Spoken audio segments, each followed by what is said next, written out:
There's a photo on my mom's fireplace mantle that still haunts me. It's from 6 years ago, Thanksgiving dinner. We're all in it.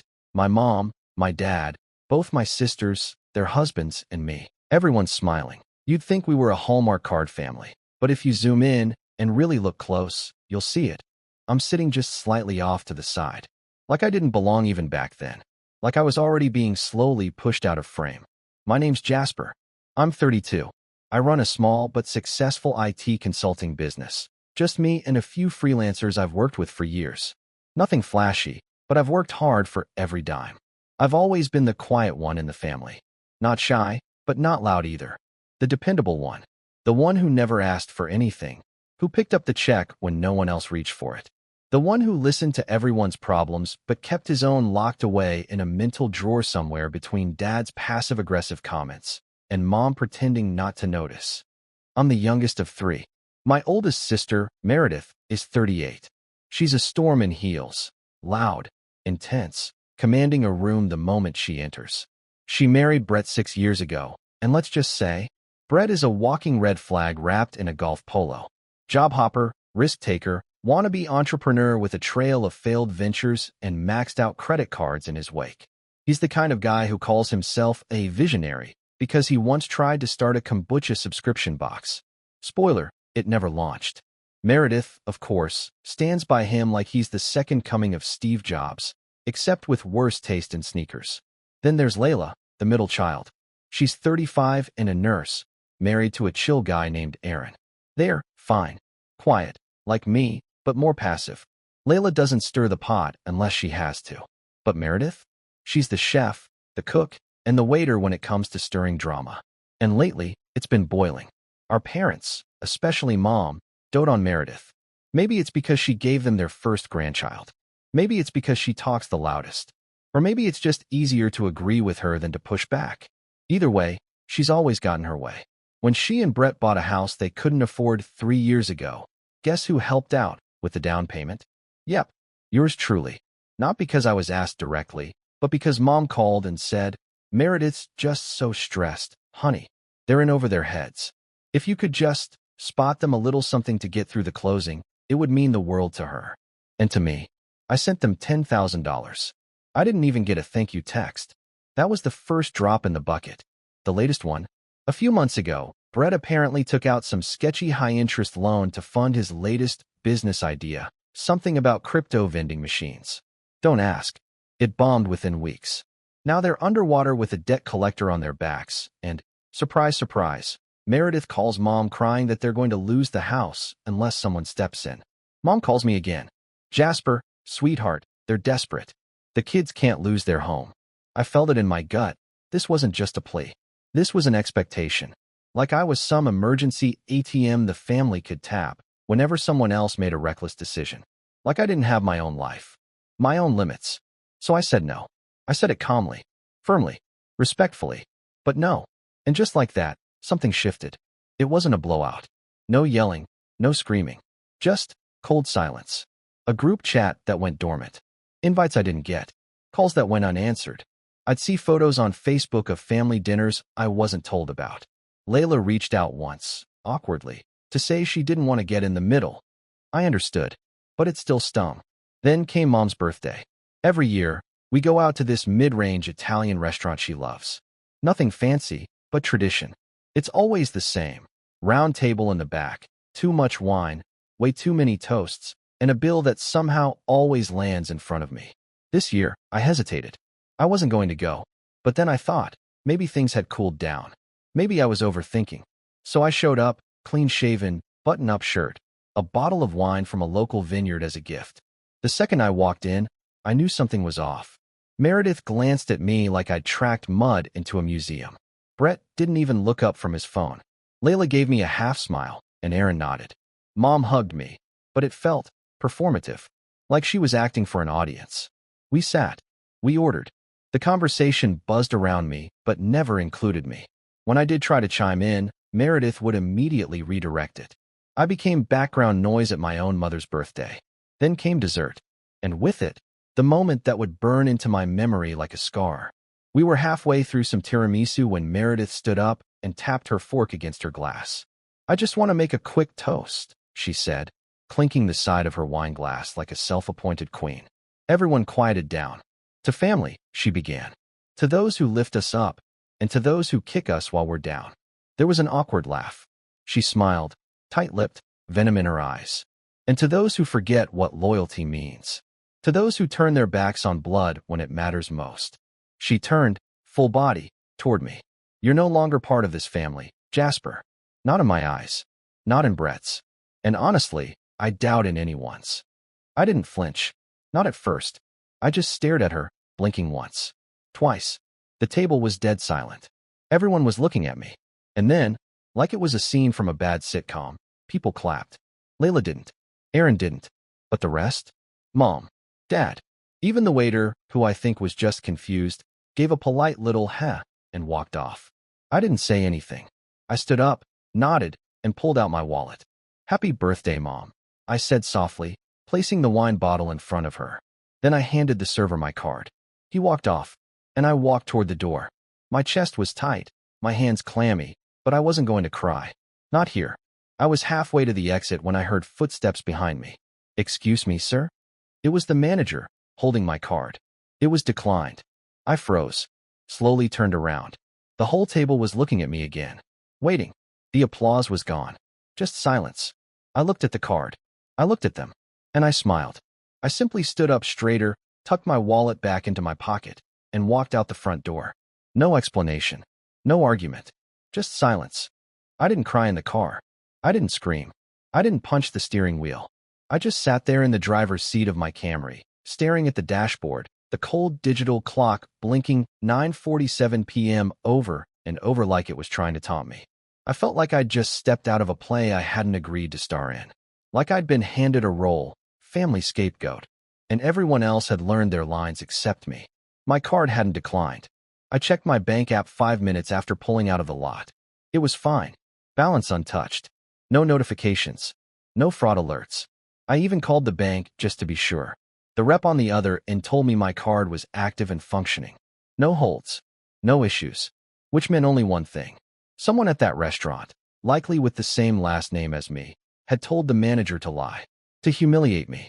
To make me feel like I didn't even have the right to pay. Like I was nothing. I didn't sleep that night. I lay in bed, eyes wide open, the ceiling fan chopping the darkness above me like it was slicing time into meaningless fragments. My brain played the scene over and over again. The toast, the applause, the smirk on Brett's face. That smug, leech-like smile that said, I won. That night, something snapped in me. Not a rage. Not even bitterness. Just clarity. A dull, heavy click in my chest like a safe door swinging shut. I was done being the nice guy. But before I could make any moves, things somehow got worse.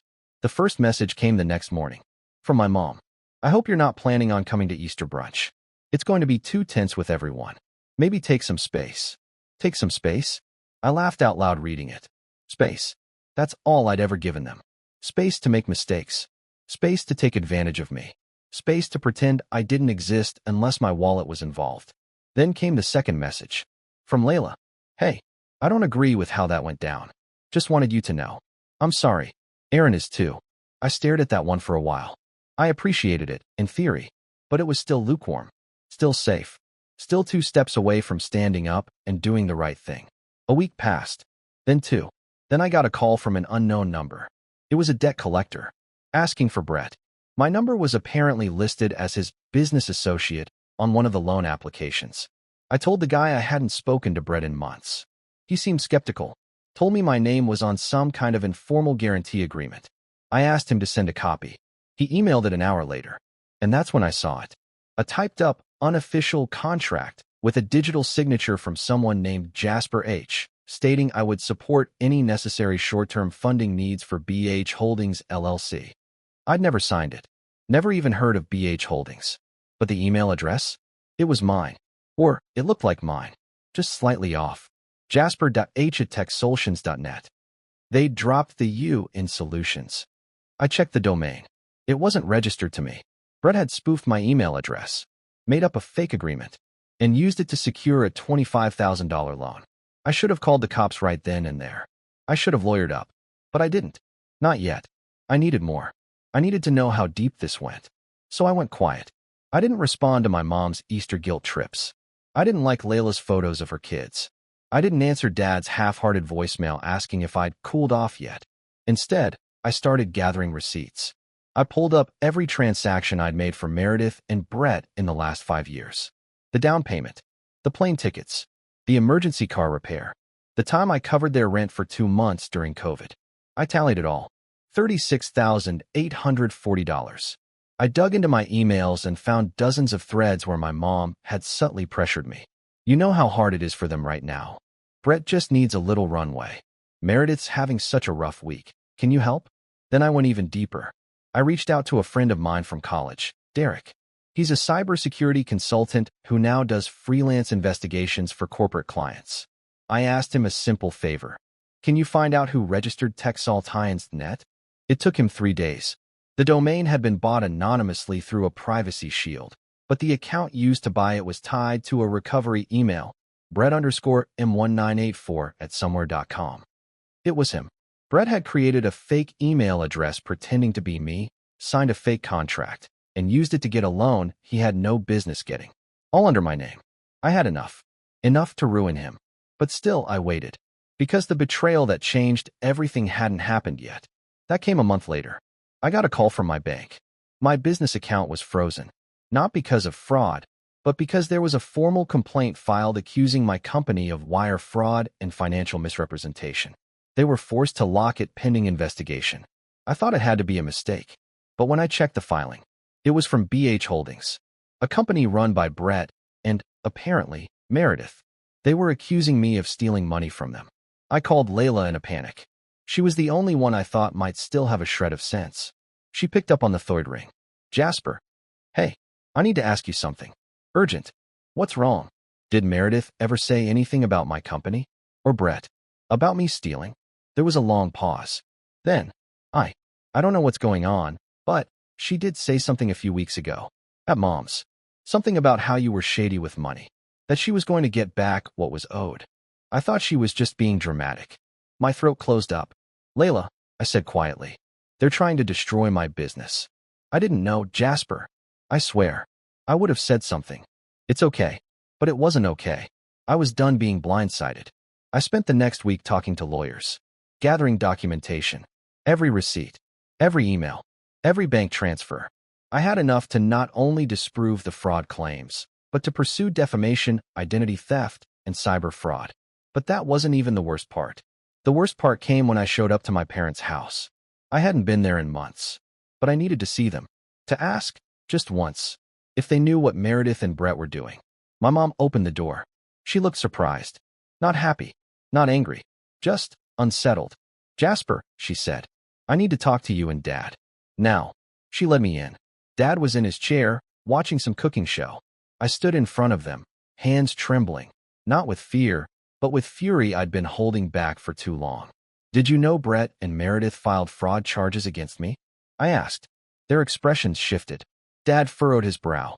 Mom's eyes flicked away. Of course not, she said. That doesn't sound like them. I laughed, short and bitter. They forged a contract in my name, spoofed my email, filed fake claims, and now my business account is frozen. I might lose clients. I might lose everything. Dad looked uncomfortable, like he wanted to shrink into the couch. Mom, she just sighed. I'm sure there's been a misunderstanding, she said. Meredith wouldn't do that. And even if Brett did something, I doubt she knew.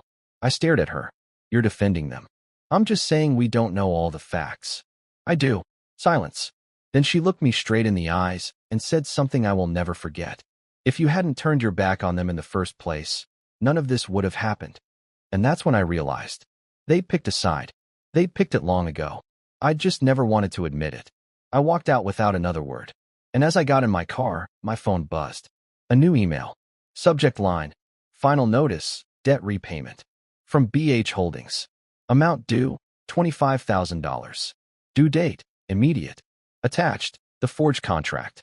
Again. The next morning, I got up before the sun. It was strange. I hadn't slept more than 3 hours, but I felt calm.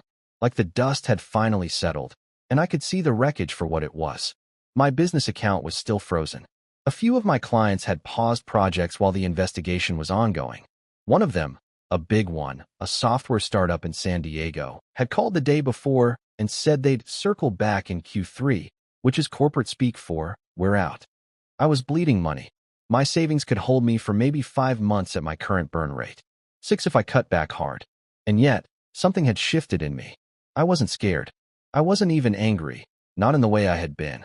I was focused. Like all the energy I'd wasted on pleasing people who never saw me was now being rerouted into a singular goal: rebuild. Not for them, not to prove anything, but for me. The first thing I did was change my number. Not just block people, full change. I left my old number on a voicemail that said, "Hi, this number is no longer in use. If you need to reach Jasper and your family, don't." Then I smiled and ended the recording.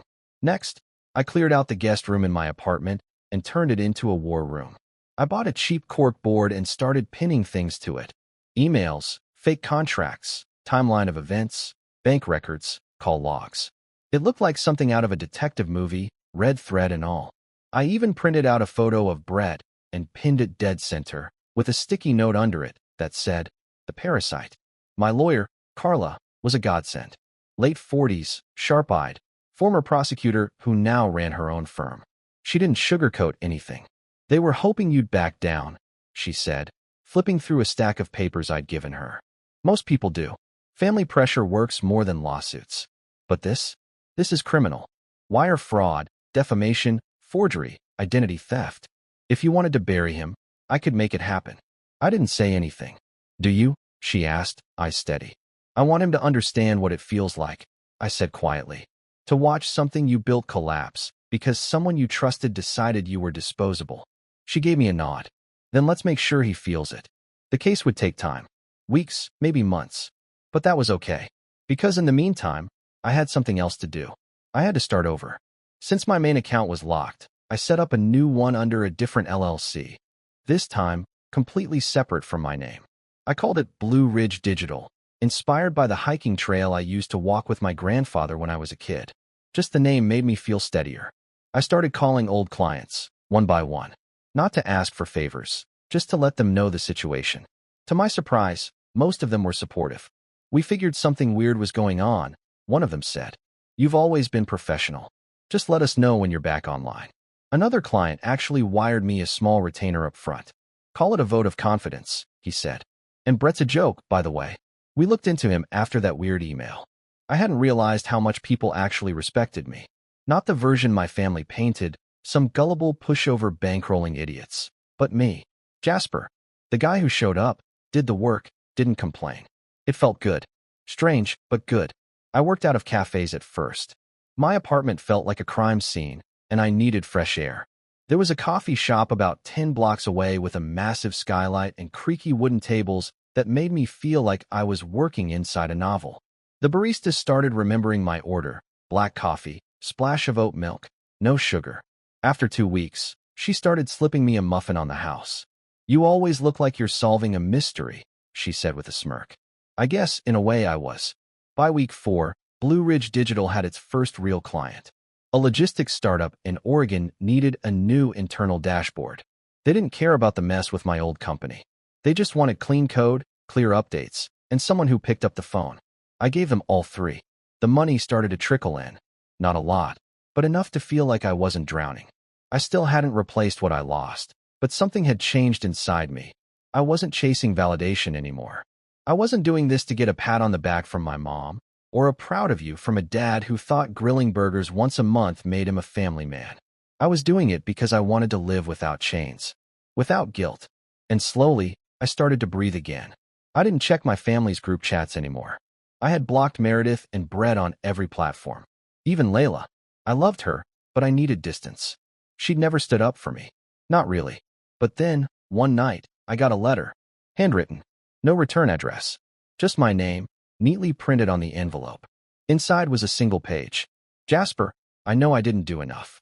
I've been a coward. I let Meredith speak for everyone, and I convinced myself staying neutral was the same as staying moral. It wasn't. I'm sorry for what they did. I believe you. I believe everything. If you ever want to talk, I'm here. If you never want to speak to me again, I understand that too. Layla." I held the letter for a long time. I didn't cry, but my hands shook a little. I didn't respond. Not yet. But I didn't throw it away either. The days turned into weeks. The business grew, slowly but steadily. My war board in the guest room got more organized. Carla updated me regularly. Brett had been served. Meredith had hired a lawyer too. There were whispers of them trying to settle, but I told Carla no. Not yet. They needed to sweat. And they did. I started hearing things. Through old mutual friends. Through LinkedIn posts and whispers in industry forums. Brett had been quietly blacklisted from a few consulting circles. Turns out, people talk. Especially when you try to destroy someone with fabricated charges and it backfires. Meredith, meanwhile, had started unraveling publicly. She posted long, cryptic rants about fake brothers and betrayals from within on Facebook. Her tone shifted from smug to desperate. The kind of spiral you can only have when you're not used to consequences. And then, one Friday evening, I got a call from Carla. They just made an offer, she said. A real one. Full retraction of all fraud charges, formal apology, agreement to pay restitution for legal fees and losses. If you sign, it's over. I leaned back in my chair. My coffee was cold. The sun was setting through the window, casting everything in a warm, golden blur. Do they admit to the forgery? I asked. No, she said. But we have the email records. The bank account links. They know they're cooked. This is a way out for them. I closed my eyes. I could have said yes. Could have ended it right there. But something told me this wasn't over. Not really. They can keep their apology, I said. You want to go to court?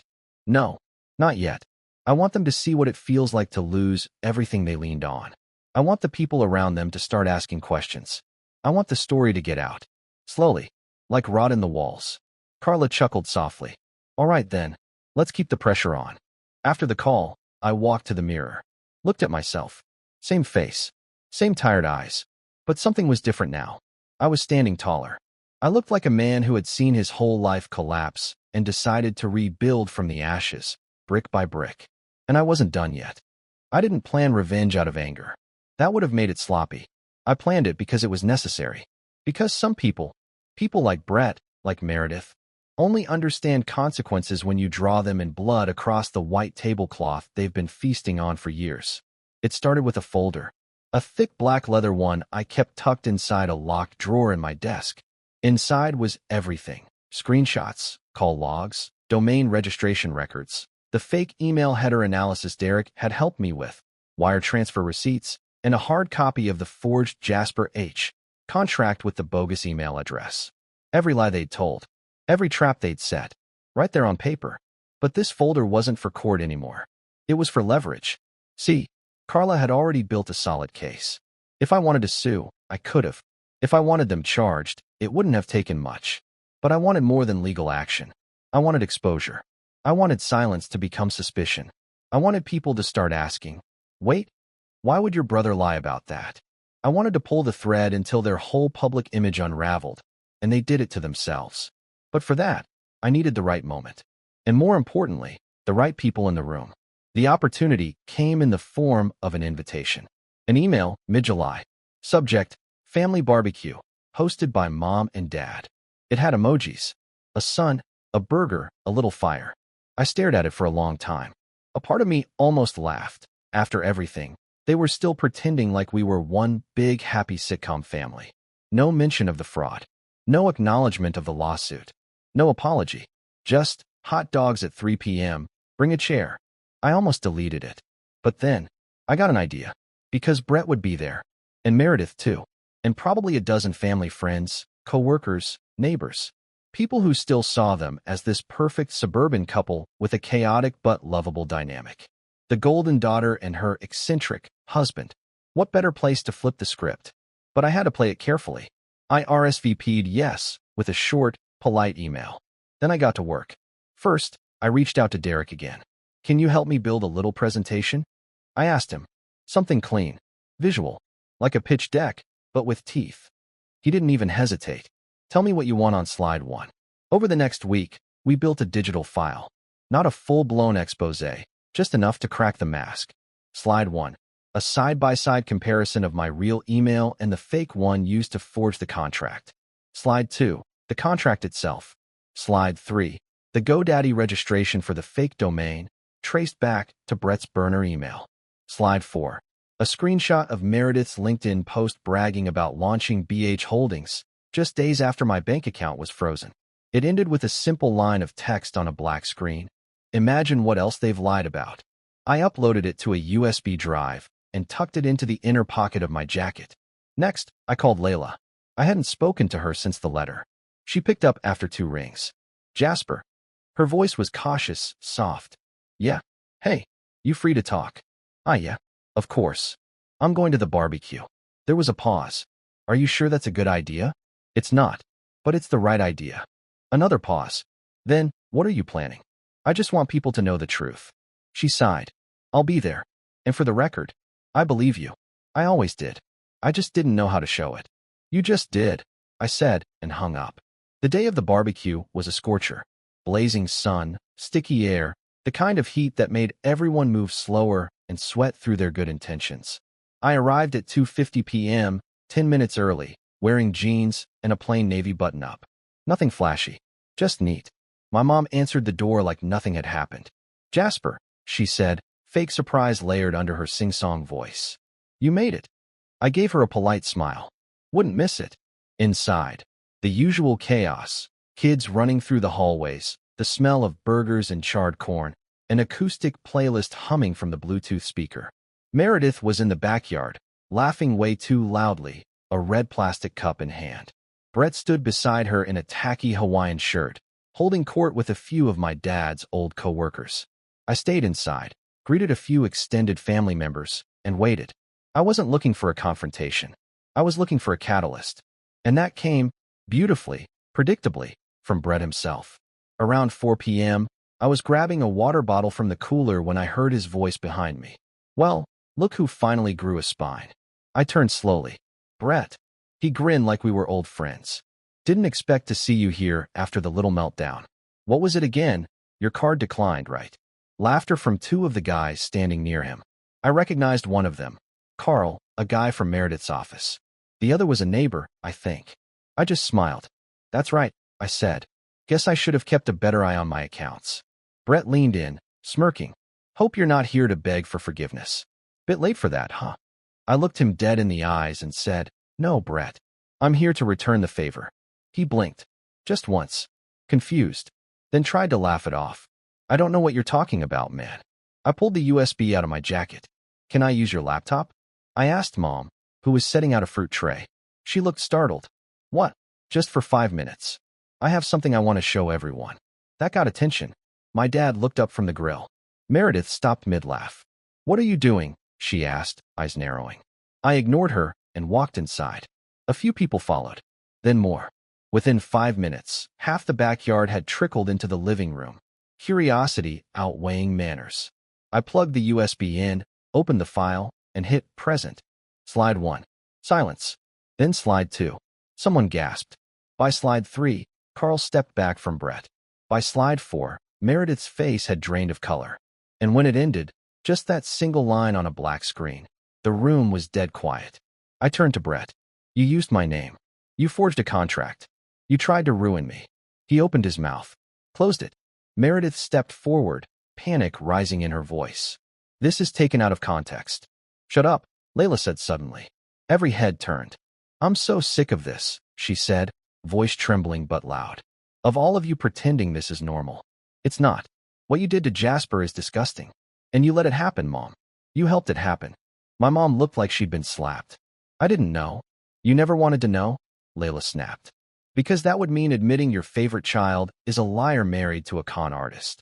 Meredith's mouth opened and closed, but no sound came out. I turned to the room. I'm not here to make a scene, I said. I'm not here for revenge. I just wanted you all to see the truth. Make your own decisions. Then I unplugged the USB, slid it into my pocket, and walked to the door. No one stopped me, not even Mom. As I stepped outside into the fading sun, I heard Brett's voice behind me, shaky now, no longer smug. This is slander. He's making this up. No one believed him. Not anymore. But I wasn't done. It took 5 weeks for everything to collapse. The barbecue wasn't the climax. It was the fuse. The soft hiss of combustion before the boom. By the time I unplugged my USB and left that living room full of stunned silence, the damage was already spreading. It wasn't just a crack in Brett and Meredith's image. It was a fracture in the carefully maintained mask they'd worn for years. And people started noticing. It started with Carl. He wasn't just some coworker making small talk. He was Meredith's supervisor at the real estate firm where she'd been trying to claw her way up to management for the past 2 years. I didn't even know that until a week later, when I got a call from Layla. "You won't believe this," she said. "Carl opened an internal investigation at her company." Wait, what? Yeah, apparently. They've had issues before with Meredith fudging numbers, overstating listings, promising unrealistic timelines. But they never had enough to push it. After the barbecue, Carl took a second look. And Brett, his business partners started dropping him like he was radioactive. I didn't have to lift a finger. Turns out when someone shows up on a slide deck labeled Cyber Fraud Architect, potential investors run for the hills. Especially when those slides are quietly passed around in private group chats and Slack channels full of tech consultants and entrepreneurs in the city. I didn't send those slides. But Derek might have. Accidentally. Whoops. By mid-August, BH Holdings was dead. Website offline. LinkedIn scrubbed. Brett's Twitter, where he once posted obnoxious, hustle culture quotes daily, went silent. I heard from a mutual acquaintance that he'd tried to pitch another crypto-adjacent startup and got laughed out of the room. Meanwhile, Carla filed formal charges on my behalf. Not civil. Criminal. Identity theft. Forgery. Wire fraud. I had proof. I had timestamps. I had metadata. And I had patience. The cops didn't bust down Brett's door or throw him in cuffs while he was mowing the lawn. That only happens in TV shows. But they did knock. They took his laptop, his phone, his bank records, and then they subpoenaed Meredith's emails too. Turns out, she was far more involved than I'd thought. The fake contract? She edited it. The spoof email account? Created on her work laptop. The false fraud report to my bank? She sent it. From their shared IP address. At 2:14 a.m. on a Tuesday night. I guess that's when real villains get things done. The formal charges hit in early September. Brett was arrested. Released on bail. Meredith wasn't cuffed, but she was named. Accessory to wire fraud. Implicated in conspiracy. And the fallout came hard. Her company suspended her immediately, then fired her a week later when they found out she'd falsified documentation on 2 listings. Brett's consulting license, somehow, he still had one, was revoked pending the outcome of the case. And my parents? They called me. Of course they did. First it was Mom. Voicemail. "Jasper, this has gone too far. You've made your point. Please, don't destroy your sister's life." I didn't return the call. Then Dad. Text message. "We need to talk. Family is family. This isn't the way." I didn't answer that either. It's funny. When Meredith stood up and announced I was no longer part of the family, they applauded. They clapped. And now, with everything crashing down, they wanted me to play the prodigal son. To come back. To make it stop. But I wasn't the one who needed forgiveness. And I wasn't the one who'd burned the bridge. Layla came by one evening, early October. Brought coffee. We sat on my small balcony while the sun dipped low over the skyline. "I read the charges," she said. "It's brutal. They earned every line." She nodded slowly. "You okay?" "I am now." And I meant it. Blue Ridge Digital was doing better than ever. The client who'd pulled out during the fraud scare had returned. With more work. I hired 2 part-time developers and a virtual assistant. I even rented a shared office space. Nothing fancy, just a converted loft with brick walls and good light. But it felt like something real. Something mine. But I wasn't done yet. There was one final card I'd been holding. Remember that USB? The one from the barbecue? I'd made a copy. A cleaner version. One with extra slides. Screenshots of Meredith's texts to Brett. Quotes from emails. A PDF of the criminal complaint. And one page at the end. Just a simple note I wrote myself. Sometimes, the family you're born into teaches you how to survive. Sometimes, they teach you exactly who not to become. I printed 50 copies of that presentation. Bound them in sleek black folders. Then I mailed them. Anonymously. One to Meredith's former boss.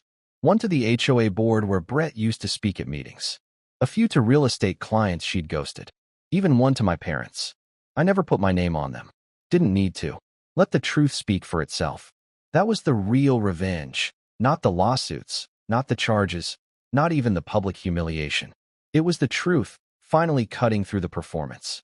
It was the moment people stopped believing the story Meredith had written and started asking, wait, what happened to Jasper? And that's how it ends. Not with applause, not with an apology, but with silence. The kind of silence that follows when masks fall off and all that's left is who you really are underneath. They haven't spoken to me since. I don't expect them to. I don't need them to. I have peace now. I have clarity. I have people in my life who don't see me as a wallet or a scapegoat or a punching bag with a polite smile. And for the first time in years, I'm finally out of the photo frame. And I like it that way.